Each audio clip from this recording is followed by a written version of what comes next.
sa inyo ng Sunsilk with Nano Complex at Tide Doble. Hanggang kailan mamahalin, hanggang kailan mapapansin. Sinita, nakita na ba siya? I'm sure tumakas na yun. Tita, hindi talaga siya guilty.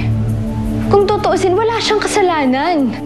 Basta itikom mo lang yan bibig mo, then there's nothing that you have to worry about. Walang makakaalam na ikaw nakapatay sa baby. Ibig mong sabihin, hindi namin pwedeng idemanda? O ipakulong si Nita? Labag yan sa karapatan ng bata. What we can do is, panagutin ng negligence yung taong dapat nakasama niya noong mga oras na yon. Ay nako, Belia, huwag ka nang praning dyan. Ayoko po talagang bandihin, ayoko po sumabit. Sasabihin ko na po talaga yung totoo. Mr. Del Castillo, Ito nga, sino ito? alam ko kung saan naroon si Nita. Ay, wala dito.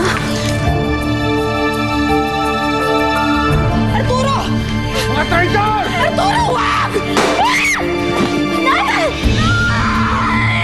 Ate Miri! Ate Miri!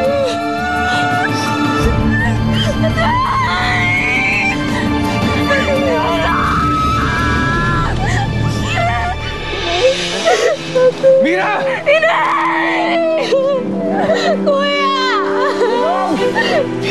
Kuya, dali mo na sa ospital si Ate Mira!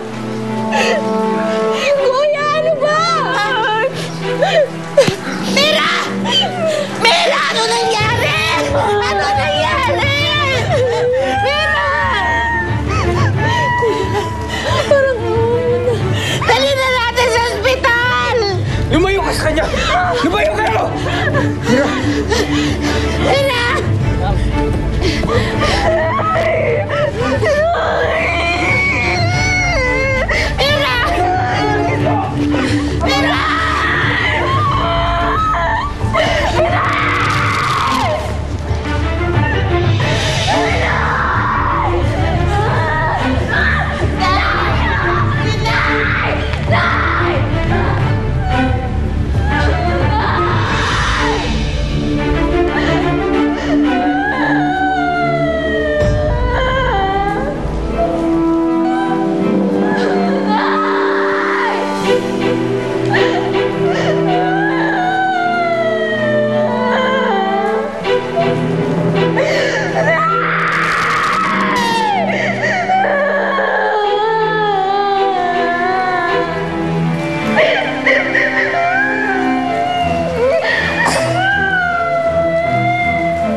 This is your fault, Kuya.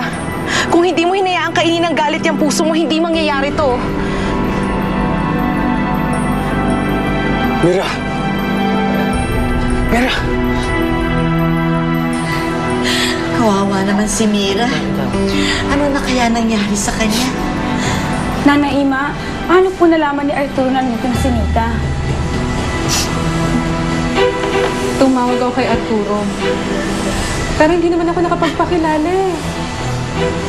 Baka na-trace yung tawag mo. Paano kasi ma? Sinabi ko huwag kayong makialam. Tignan na nangyari, napahamak tuloy si Ma'am Mira. Prince! Baka nakakalimutan mo. Nanay mo pa rin yung kausap mo. Sorry po. Nana Ima, puntahan po natin si Inay. Kailangan pong malaman kung ano nangyari sa kanya. Kaso man, di naman natin alam kung saan dinala ni Arturo si Mira sa ang ospital. Pero, kaya mo, tatawagan ko si Amanda. Tatanungin ko siya. Sigurado po bang susunod tayo doon? Baka kung ano na lang ang gawin ni Arturo kay Nita. Hindi po ako papayag. Kailangan kong makita ang nanay ko. Gusto ko siyang makita. Wala akong pakialam kung magalit sa akin si Daddy. Gusto kong makita ang nanay ko. Nita, maupo ka muna, anak. Anak, Nita, tatawagan ko si Amanda.